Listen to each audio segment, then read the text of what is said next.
आलम साहब,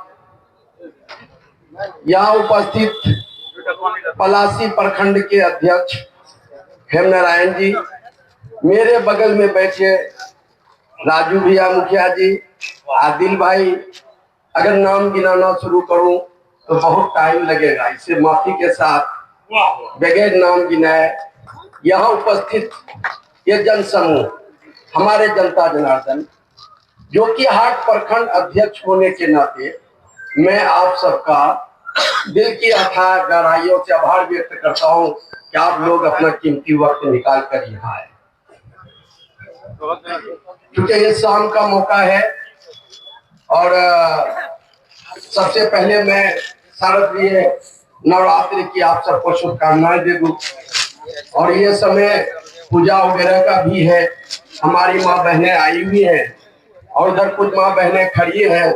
हम पुरुष सगनों से कहेंगे उनको आहिस्ते से कुर्सी में बैठा दे तो अच्छा रहेगा।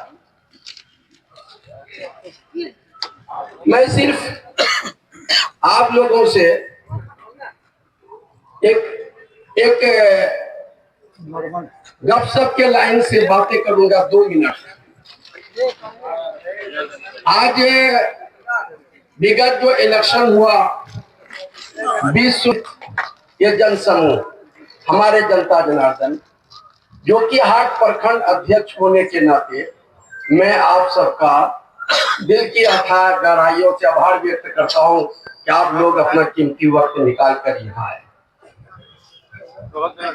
क्योंकि ये शाम का मौका है और सबसे पहले मैं शारदीय नवरात्रि की आप सबको शुभकामनाएं दे दूं। और ये समय पूजा वगैरह का भी है, हमारी माँ बहनें आई हुई हैं और उधर कुछ माँ बहनें खड़ी हैं। हम पुरुष सगनों से कहेंगे उनको आहिस्ते से कुर्सी में बैठा दे तो अच्छा रहेगा। मैं सिर्फ आप लोगों से एक गपशप के लाइन से बातें करूंगा 2 मिनट। आज विगत जो इलेक्शन हुआ 2020 में विधानसभा का जो इलेक्शन हुआ था बिहार में, जो अभी करंट इलेक्शन हुआ लोकसभा का, उसमें 22% लोगों ने बीजेपी को, लेकिन सीट उसको कितना आया 12, जदयू को 18.52 यानी 18.5% लोगों ने पसंद किया। सीट कितना आया 12, लेकिन आरजेडी को 23% लोगों ने पसंद किया था। सीट कितनी आई 4। ऐसा क्यों? सिर्फ यही सोचने का मकाम है कि हम लोग अपनी ताकत को 23% जो तेजस्वी जी को, लालू प्रसाद जी को, कांग्रेस से हट क्या क्रम में बोल रहा हूँ, 23% आरजेडी का हक नहीं रहता है, अलग अलग विधानसभा में बटे। सिर्फ मैं आप सबके नजदीक बच्चा हूं, इस आंकड़े पर आप गौर करेंगे कि अगर बटे तो फिर वही हाल होगा। परसेंटेज चाहे 30 चला जाए, 35 चला जाए, लेकिन सीट के मामले में हम फिसड्डी हो जाएंगे। और सबसे ज्यादा खतरा जो कि आज विधानसभा में बटने का षड्यंत्र रचा जा, हमारी जो ताकत है, हम जो वोटर से हैं, हमारा तो परसेंटेज है, विरोधी को पता है कि अगर ये एकजुट हो गया तो भगवान ही इधर उधर कर दे, वरना यहाँ किसी को ताकत नहीं है कि इंडिया गठबंधन तेजस्वी की जीत को रोक पाए। तो अब सिर्फ उसका अतिक्रम है, बांटो, एक शिकारी आएंगे फलना मोर्चा, एक कोई हैदराबादी आएंगे फलना मोर्चा। आप सब अवगत है ये लड़ाई सिर्फ शाहनवाज साहब के हार जीत की लड़ाई नहीं है, ये जो कि हाट विधानसभा के हार जीत की लड़ाई नहीं है, ये निकम्मी निठल्ली सरकार को बदलने की लड़ाई। ये अल्पसंख्यकों का, दलितों का, पिछड़ों का अस्तित्व की लड़ाई है।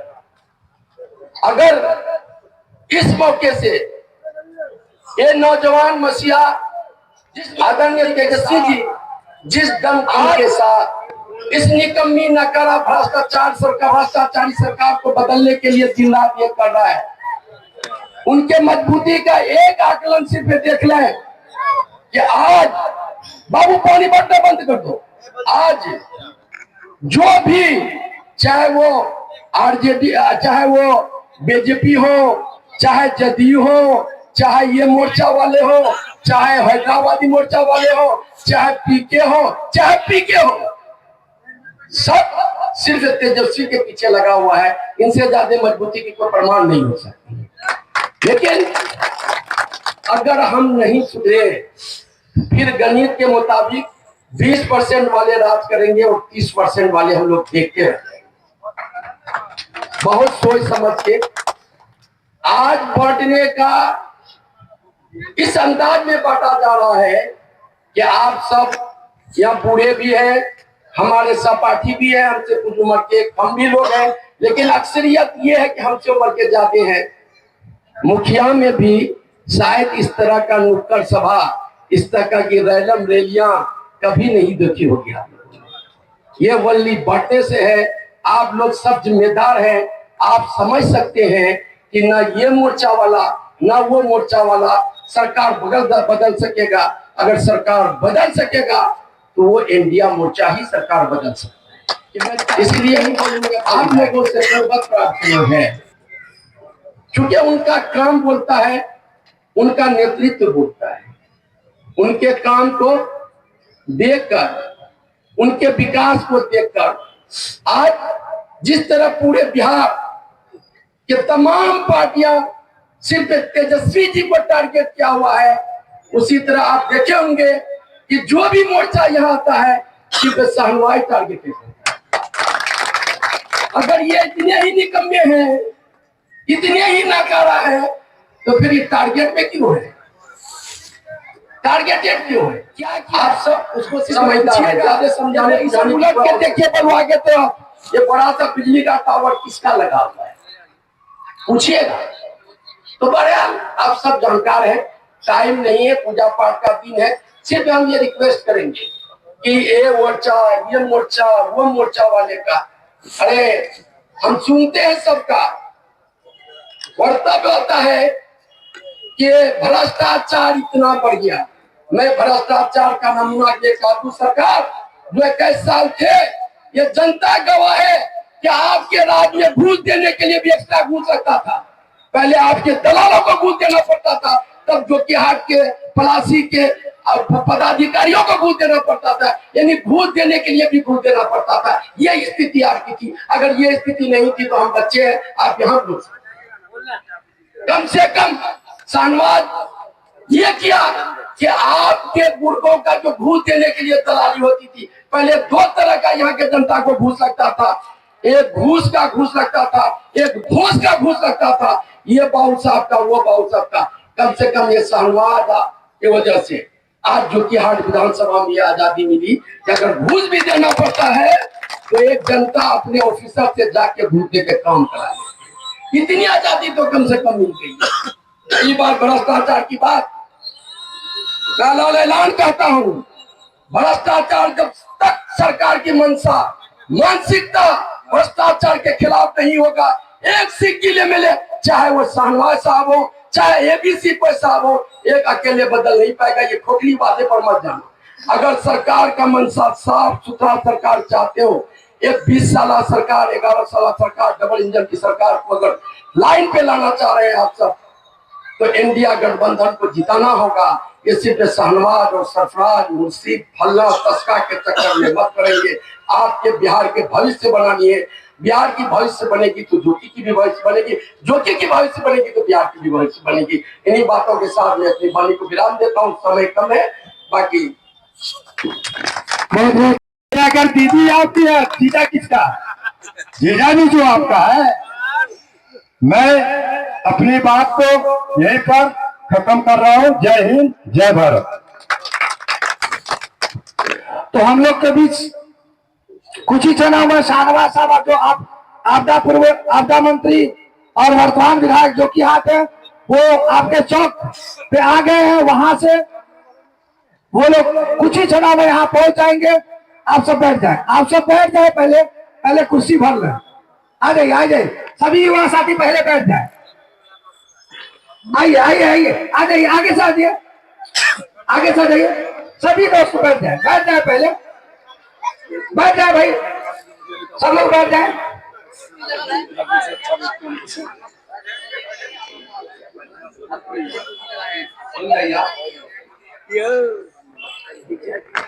आ जाए, बैठ जाए पहले।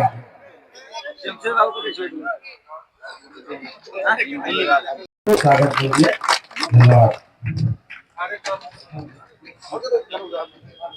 अब मैं चाहूंगा इस घड़ी में इस सभा को आगे बढ़ाते हुए मैं चाहूंगा जो कि आपके प्रखंड अध्यक्ष हम लोग सर आप ही के जमाना से नेता बने हैं, ऐसे इसको जवाब हम दिए। हम कहे कि अगर आपका वर्कर अगर कहीं वोट मांग रहा तो बहुत अच्छा।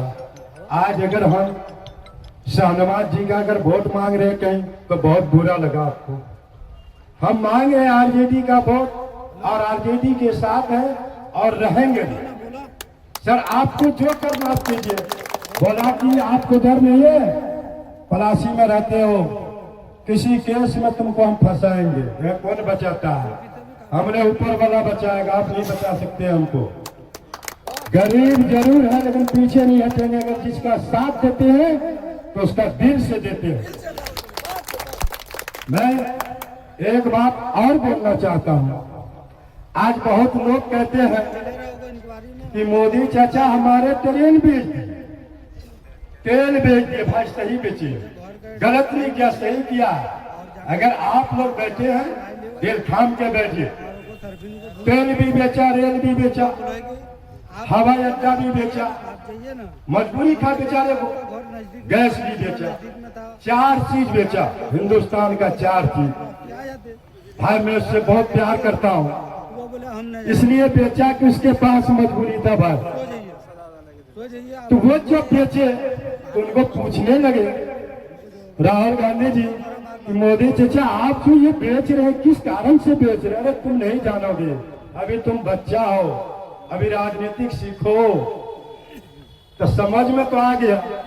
जब ये बेचा तो खरीदा क्या? सबसे पहले चुनाव आयोग को खरीदा, भारत का ट्रेन बेच के चुनाव आयोग को खरीदा। दूसरा जब तेल को बेचा तो वो पूरे भारत के मीडिया वाले को खरीदा। जब वो मंत्री जी भी आ चुके हैं। कुणाल जी आप मंदिर लेके चले जाए, जब तक कुणाल जी चौक पे लेके चले जाए। कुणाल जी